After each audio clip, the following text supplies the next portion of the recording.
안녕하세요. 저는 50대 초반의 여성입니다. 늘 힘들기만 했던 제 인생에 5년 전 기적이 찾아왔던 이야기를 해보려고 해요. 저는 보육원에서 자라 늘 가족이 있는 사람들을 부러워했어요. 그래서 꼭 좋은 사람을 만나서 가정을 이루는 게 꿈이었어요. 고등학교를 졸업하고 보육원을 나오면서 어느 작은 회사에 취직을 하게 됐어요. 공장에서 일을 하고 옆에 있는 기숙사에서 자취할 수 있는 곳이었어요.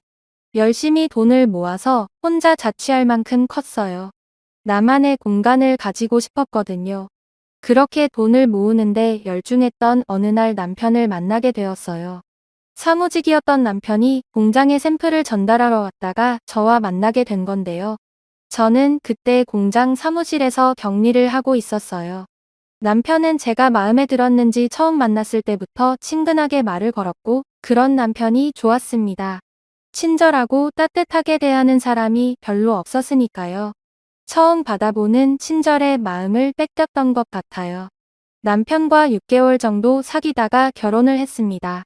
어릴 때부터 꿈꿔왔던 가족이 생긴다는 것에 너무 마음이 벅차서 그런 식 내내 울었던 기억이 나네요. 남편은 그런 저를 보면서 결혼했을 날 신부가 그렇게 울면 이혼한다는 대사를 던지며 놀리는 바람에 더 울었었네요. 시어머니는 말이 없었고 묵뚝뚝해 보이셨지만 고아인 저를 받아주신 것만으로도 감사해서 처음 뵈었던 날 큰절까지 울렸습니다. 그리고 누구보다 잘 살겠다고 약속했어요. 결혼 후 몇 년간은 별일 없이 잘 지냈어요. 두 아이가 태어났고 저는 애들을 키우려 남편 뒷바라지하려 매일 정신이 없어서 하루가 어떻게 가는지도 모르고 지냈어요. 그때 시어머니 댁에 반찬과 김장 김치도 제가 다 했는데 지금 생각하면 그 많은 일을 어떻게 다 했나 엄두가 나지 않네요. 그런데 남편이 조금씩 변해갔어요. 원래 성품이 나았다고 하는 게 더 맞을 것 같아요. 언젠가부터 남편은 월급을 제대로 가져다 주지 않았는데 알고 보니 시어머니가 월급을 달라고 했다는 거였어요. 어머님이 당시대 월급을 달라고 하셨다 그래도 우리가 쓸 것은 남기고 드려야지. 그렇게 다 가져다 드리면 애들은 어떻게 키우고 우리 생활비는 어쩌고. 지금 당장 낼 장볼 돈도 없는데 미리 말을 해주던가 라고 말하자 남편은 벌어 화를 냈어요. 아니, 그동안 내가 가져다 준 돈다 어쩌고 내일 장볼 돈도 없다고 그래. 그렇게 돈을 물쓰듯 낭비하니깐 엄마가 돈을 달라고 하셨지. 당신 진짜 어쩌려고 돈 관리를 그따위로 하는 거야. 저는 너무 황당하고 어이가 없어서 말했어요. 당신이 가져다 준 돈이 얼마나 된다고 그렇게 말해. 우리 생활비하고 적금 놓고 하면 빠짓해서 남는 것도 없어. 그건 당신이 제일 잘 알잖아. 그리고 내가 무슨 낭비를 해. 낭비할 돈도 없지만 난 몇 년째 옷도 하나도 안 사 입었어. 그렇게 말하면 나는 억울하지. 시끄러워. 앞으로 엄마가 용돈 조금씩 보낸다고 하니까 그걸로 써 진짜 내가 엄마 보기 창피해서. 라며 소리를 지르고 집에 나가더군요. 시어머니는 제가 친정이 없다고 은근히 일도 많이 시켰고 갑자기 불러서 저녁을 지어라. 친구들이 오니 밥상 차려라. 그런 일은 일도 아니었지만 꼭 다 참고 시키는 대로 해왔어요. 그렇게 하는 게 집안에 분란도 안 생기고 나는 미움받아도 우리 애들은 사랑받을 거라고 믿었기 때문이었어요. 하지만 남편의 월급을 가져가는 건 도저히 이해가 되지 않았어요. 어머니 현수 아빠한테 들었는데 월급을 달라고 하셨다면서요. 그런데 그 돈은 제가 적금을 넣고 애들하고 생활도 해야 돼서요. 니네 쓸 돈은 준다고 성준이가 얘기 안 했니? 그동안 보니까 내가 씀씀이가 해프더라. 야채 같은 것도 쓸데없이 많이 사오고 내 식구 먹으면서 뭘 그렇게 많이 사는 거냐?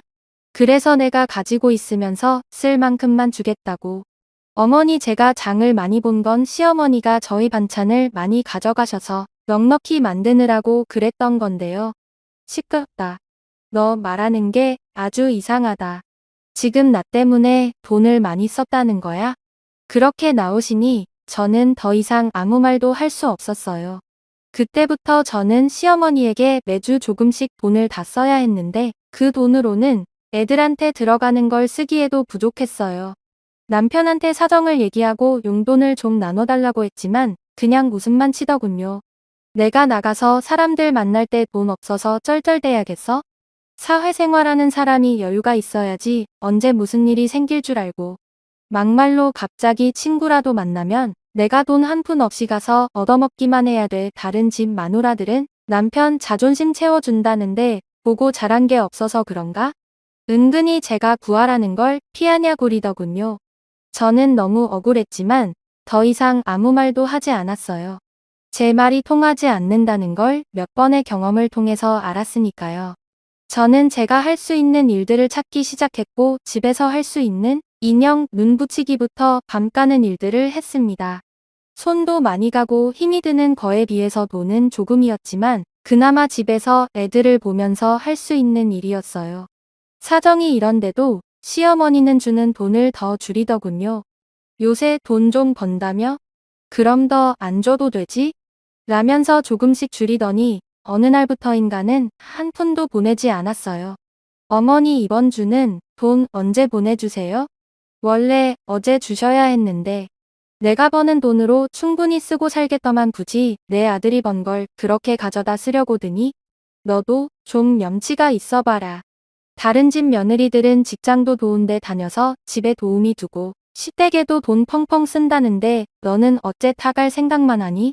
내가 무슨 번듯한 사돈집이 있어서 어디다 자랑을 할 수 있기를 하나? 그렇다고 며느리가 직업이 빵빵해서 덕을 볼 수 있기를 하나? 아이고, 내 팔자야. 저 두드려 하는 듯이 신세한탄을 하시더군요. 저는 그래서 어머니한테 돈 받는 걸 포기했어요. 그리고 애들은 어린이집에 맡기고 다닐 수 있는 일을 찾았고 보험 설계사 일을 시작하게 되었습니다. 남편은 점점 집에도 잘 안 들어왔고 늦게 들어오는 날은 술에 취해 있을 때가 많아서요. 알고 보니 남편은 원래 도박에 빠져 있었더라고요. 그래서 한번 결혼을 했다가 한 달도 안 돼서 파혼을 했었다더군요.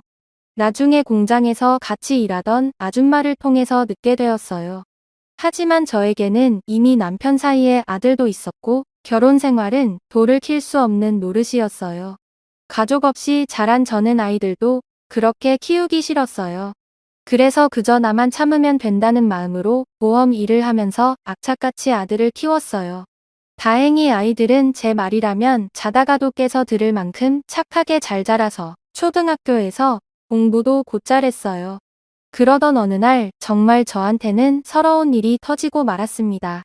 저와 큰아들 현수가 생일이 같아서 둘의 생일 기념으로 잡채를 만들고 아이들이 좋아하는 치킨을 만들어주려고 양념을 다 묻혀서 냉장고에 넣어뒀는데 저녁에 집에 오니 아무것도 없는 게 아니겠어요? 딸아이 말로는 할머니가 와서 가져갔다는데 정말 기도 안 차더군요. 세상에 어느 할머니가 손주 생일날 선물은 못 줄 망정 생일 파티 음식을 가져가나요? 저는 우라통이 터져서 그 길로 시댁으로 쫓아갔어요. 어머니, 오늘 냉장고에 넣어둔 거요? 저랑 현수 생일이라서 만들어 놓은 거예요. 그걸 그냥 가져가시면 어떡해요? 그리고 제 생일은 그렇다고 쳐도 어떻게 현수 생일인데 이러실 수가 있어요? 손자 생일인데요. 기억은 하셨어요? 이게 진짜 못 배워 먹어서. 야, 제가 지금 시어머니한테 하는 태도 이게 뭐냐? 뭐 생일, 그래 너 말 잘했다. 너는 내 생일이라고 언제 뭐 그렇게 특별하게 해준 적이 있니? 너는 내가 내 아들 생일 기억 못한 것만 서운해? 내가 그렇게 손자 생일이 어쩌고 하니 이왕 말 나온 김에 나도 하자. 나는 어쩌다가 천안 고아 며느리를 들이게 돼서 아주 어디 가서 쪽팔려서 말도 못 꺼내고 살았다. 그렇게 사람 창피 주고 내가 맨몸으로 와서 자식까지 낳고 살았으면 시어머니한테 고마워서 뭐 하나라도 더 해주려고 해야지. 인간 아니야? 내가 성준이가 아니었으면 너는 아직 시집도 못 가고 공장에 있었어. 내 인생 피게 해줬으면 매일 감사하다고 해도 부족한 일 아니니? 처음에 만났을 때는 큰절을 하고 부산을 떨더니 내가 돈 좀 관리하고 집에 저녁 반찬거리 좀 가져왔다고 이렇게 쫓아와서 사람을 못 살게 보고 시건방을 떠너 그냥 나가. 나도 더는 못 봐주겠어. 계속 이럴 거면 혼자 나. 저는 애들을 두고 나가라는 말에 시어머니가 저한테 퍼부었단 막말을 그저 다 흘려듣고는 집으로 얼른 돌아갔어요. 남편은 역시나 집에 들어오지 않았고 새벽동이 틀 무렵 제가 출근하려고 일어날 때 술에 취해 들어와서 씻지도 않고 잠이 들었어요. 정말 모든 걸 놔버리고 도망가버릴까 하는 생각이 굴뚝 같았어요. 하지만 애들한테 부모 없는 삶을 물려주고 싶지 않아서 참았습니다.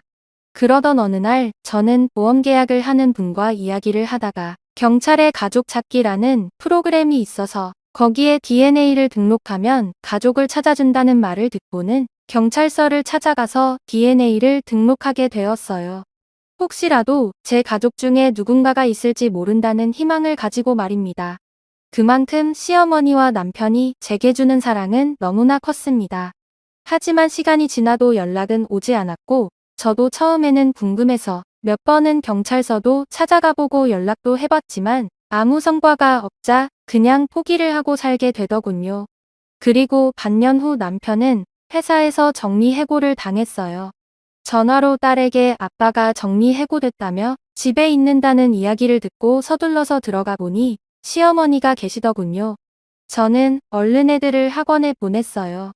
시어머니나 남편의 표정이 심청치 않았으니까요. 이제 매달 상준이가 주던 월급은 내가 줘야겠다. 내가 요새는 애들 아빠보다 잘 번다는 것 같던데 난 그냥 상준이가 주던 만큼 안 줘도 된다. 어머니, 저는 제 월급 못 드려요. 애들 학원비도 많이 나가고 앞으로 대학 보내려면 지금보다 돈도 더 많이 필요해요. 안 그래도 요즘 보험 계약하는 사람들이 줄어서 많이 어려워요. 그리고 저 그렇게 많이 버는 거 아니에요.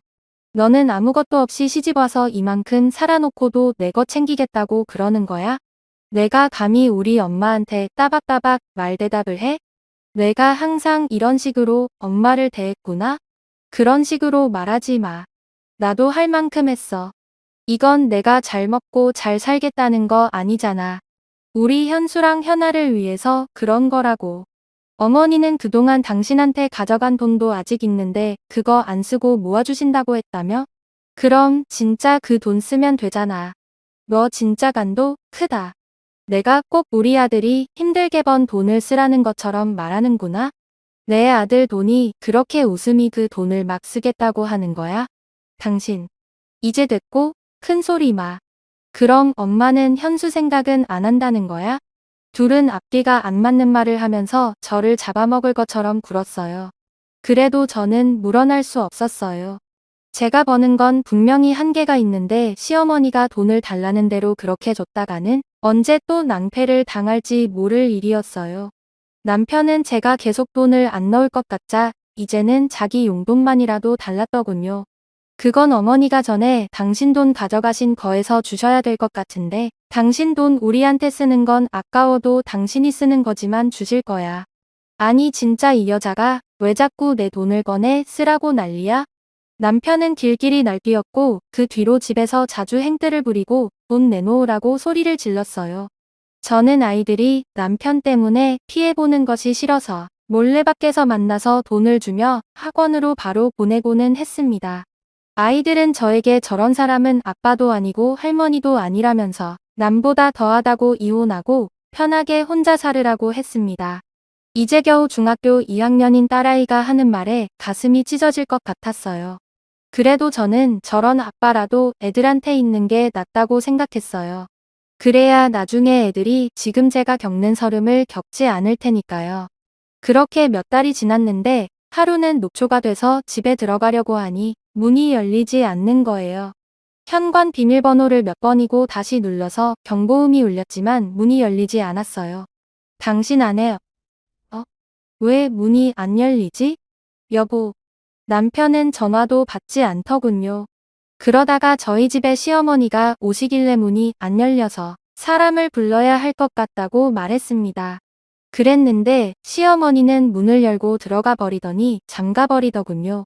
내가 돈을 못 주겠다면 우리도 가만히 있을 수 없다. 우리 집에 하나도 도움이 안 되는 며느리는 이제 필요가 없다고 나가. 여보, 어머님 말씀이 진짜야? 맞아? 계속 문을 두드리자 남편은 나와서 저에게 삿대질을 하면서 다 필요 없다는 말 못 들었어. 나가라고. 학원에서 밤늦게 온 아이들은 이 사실을 알고 울고불고 난리가 났지만 시어머니는 오히려 니들이 그러면 엄마만 더 힘들게 될 줄 알아. 현수 너 함부로 엄마 찾겠다고 나서면 가만 안 둘 거야. 라면서 애들한테 겁을 줬다고 하더군요. 저는 결국 혼자서 잠만 잘 수 있는 원룸을 구했고 더 악착같이 돈을 모아야겠다는 생각에 야식업체에서 설거지까지 했어요. 가끔 애들을 보러 가는 날이면 눈물바다가 됐어요. 애들은 자꾸 저와 살겠다고 했지만 아직은 그럴 형편이 아니었어요. 저는 그저 애들에게 조금만 더 참으라고 말할 수밖에 없었어요. 그러던 어느 날 저는 뜻밖의 전화를 받았습니다. 가족 찾기에 등록한 DNA와 일치하는 사람들이 나타났다는 거였어요. 너무 믿기지 않아서 경찰서로 쫓아가니 지난주에 어떤 할아버지가 어렸을 때 잃어버린 딸을 찾고 싶다고 오셨는데 DNA 검사 결과 가족인 것으로 밝혀졌다고 말해주는데 저는 입이 다물어지지 않았어요. 저는 그날 제 가족이라는 분들과 만났습니다. 진짜 제가 맞아요? 거짓말 아니죠? 제 가족 맞죠? 정말이죠? 제가 몇 번이고 얘기를 하자 그분들은 저를 껴안으며 펑펑 우셨어요.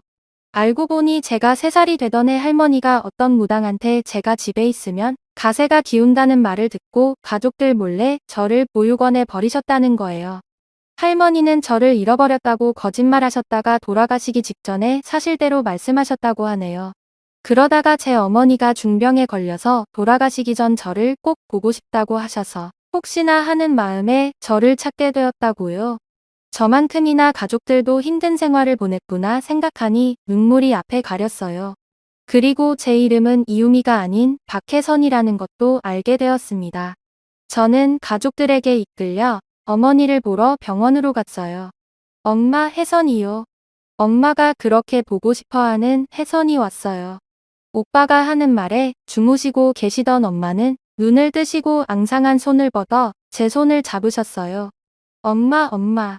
저는 다른 말이 나오지 않아서 그저 엄마라고만 하면서 울었습니다. 어머니는 병원에서 제 손을 잡아보시고는 며칠 뒤에 세상을 떠나셨습니다. 만나자마자 이별한 어머니지만 저는 어머니를 만난 게 너무 감사하기만 했어요. 아버지는 대기업에서 임원으로 계시다가 은퇴하셨고 오빠 부부는 대학 교수이고 남동생은 치과 의사였어요. 갑자기 생긴 제 가족들은 다들 너무 근사해서 기가 죽거든요. 혜선아 너를 부끄럽게 생각하면 안 되다. 넌 내가 있던 환경에서 최선을 다해서 살았고 그래서 우리를 다시 만났잖아. 나는 우리 딸이 너무 자랑스럽다. 저는 아버지의 말에 눈시울이 붉어졌어요. 정말 내 아버지라서 이렇게 내 마음을 알아주나 싶은 생각이 들었어요. 아버지는 엄마 단둘이 살고 계셨는데 엄마를 보내고 혼자가 되었으니 당분간 저와 같이 살고 싶다고 하셨어요. 저는 그게 너무 좋기도 했지만 애들이 걸렸어요. 그래서 일단 제 사정을 오빠한테 얘기했어요. 아버지한테 말하면 충격받으실까봐 걱정이 됐거든요. 오빠는 아버지한테 말해도 괜찮을 거라면서 잘 말씀드리자고 했고 제 처지를 들은 아버지는 화가 나셔서 그 자리에서 일어나 당장 아이들을 데리러 가자고 하셨어요. 저는 남동생이 운전하는 차를 타고 아버지는 오빠가 운전하는 차를 타고 그렇게 시댁 앞에 검은 세단차 2대를 몰고 갔어요. 제가 벨을 누르자 시어머니는 저인 것을 확인하시고 막말부터 퍼보셨어요. 내가 무슨 낯짝으로 여기까지 왔냐? 이제 돈 좀 내놓을 생각이 들어 그러자 아버지가 큰 소리로 저희 손주들 데리러 왔습니다라고 하셨고 그 말에 시어머님과 남편이 어리둥절해서 나오더군요. 남편은 저와 제 식구들을 위아래로 후더니 어디서 등골 빼먹을 영감이라도 구했어? 그래서 이렇게 와서 큰 소리 치는 거야? 내 자식들 그런 구질구질한 돈으로 키우게는 못하지? 라고 하자 진짜 생각하는 수준하고는 저분이 제 아버지세요. 우리는 회손이 가족입니다. 저를 가리키자 남편과 시어머니는 어리둥절하래 하더군요. 오빠 남동생이 우리 애들 옷가지와 책들을 챙기는 동안 저는 시어머니와 남편에게 제 가족을 찾은 얘기를 했어요. 제 얘기를 들은 두 사람은 얼굴이 하얗게 질려서 아버지를 보다가 점점 고개를 숙이더군요. 돈 때문에 항상 걱정이 많으신 것 같으니 이제 제 손주들은 제가 챙기겠습니다. 그동안 제 딸한테 하신 것에 대해서는 차차 어떻게 할지 변호사와 상의할 거고요. 라고 하셨고 변호사 소리를 들은 시어머니와 남편은 표정이 굳어졌어요. 오빠 남동생이 애들 짐을 다 챙겨서 나오자 시어머니는 다급하게 저를 붙잡고 아가 우리 얘기 좀 하자. 그래도 너 갈고 덮을 때 우리가 받아둬서 여태까지 자랐잖니. 사돈계 말씀 좀 잘 드리고 하는데 오빠가 시어머니의 손을 탁 치면서 남의 동생 함부로 잡지 마시죠. 그리고 받아줘요. 어디서 그런 말씀을 하시죠. 제 동생이 결혼을 했지 이 집에 일하러 들어온 일뿐입니까? 사람이 힘없다고 막대하고 그러는 거 아닙니다. 라면서 차갑게 말했어요. 시어머니는 쩔떨매기 시작했습니다. 아가 내가 정말 큰 실수를 했다. 정말 미안하다. 내가 잘못했어. 여보 미안해. 당신이 돈 안 주니까 그만 꼭 해서 정말 내가 바보 같아서 미안해. 돈을 안 준다고 해서 당신이 그렇게 말을 해. 난 당신이 벌은 돈 거의 만져보지도 못한 사람이야. 그런데 내가 아이들하고 먹고 살겠다고 돈을 안 준다고 사람을 그렇게 내도 못 참 그것도 일하고 들어온 사람을 이혼 소송할 거니까 그렇게 알고 있어. 저는 애들을 데리러 학교로 갔고 갑자기 왜 할아버지와 왜 삼촌이 생긴 아이들은 어한이 된 건 했지만 곧 너무 기뻐하며 좋아해줬어요. 그리고 시어머니와 남편은 몇 번이고 제게 연락을 하고 찾아오기도 했지만 만나지 않았어요. 한 번은 제가 오빠 부부와 백화점에 갔는데 어떻게 알고 시어머니가 저희를 쫓아오신 거예요. 그래서 오빠가 무슨 얘기를 할 건지 드러나 못했으며 같이 백화점 커피숍으로 들어갔어요.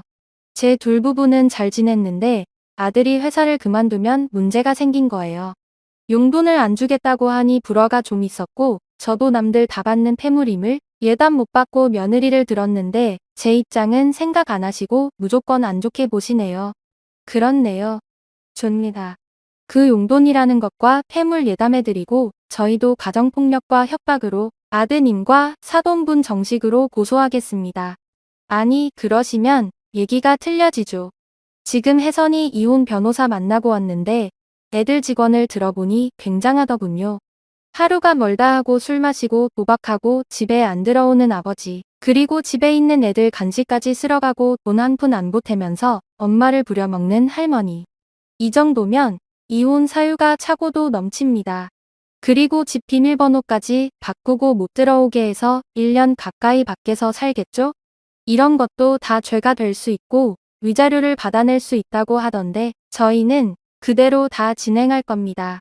그러니까 그렇게 알고 계세요. 억울하다는 시어머니의 말에 기가 차서 저도 한마디 했어요. 어머님 집에서 최신형 에어컨에 제일 큰 냉장고까지 있고 부엌도 최신식으로 다 뜯어 고치셨잖아요. 우리 애들은 낡은 에어컨 안 돌아가서 더워서 힘들어 할 때 언제 한번 들여다보기라도 하셨어요? 어떻게 이렇게 뻔뻔하세요? 이제 와서 제가 친정이 생기니깐 이런 식으로 덜 변하시다니 정말 너무 유치하고 우습네요. 그 미안하다는 말도 못 믿겠으니까 나중에 법정에서 만나죠. 시어머니는 주변에서 다 쳐다보자 얼굴을 숙이고 서둘러 돌아갔어요. 저는 아버지가 잘 아시는 변호사분 소개로 이혼 변호사를 만나서 소송에 승소를 하고 위자료도 받고 정신적인 피해 보상도 받았어요. 지금은 아이들도 다 대학 가고 저는 인생 처음으로 매일 편안한 생활을 하고 있어요. 이런 든든한 가족들이 있다는 게 살아가면서 이렇게나 힘이 된다는 걸 몰랐어요. 가지고 있을 때는 모른다고 하던데요. 많은 분들께서 가족이라는 존재가 원래 있었기 때문에 너무도 당연한 거라서 소중함을 잘 못 느끼실지도 모르겠어요. 오늘은 더 따뜻한 마음으로 가족들 한 번 더 생각해 보시는 건 어떨까요? 저 같은 사람도 웃을 날이 오니 하연 들으시는 분들에게도 좋은 일들 생겼으면 좋겠다는 마음으로 이야기를 하게 되었습니다. 그럼 다들 행복하세요. 들어주셔서 감사합니다.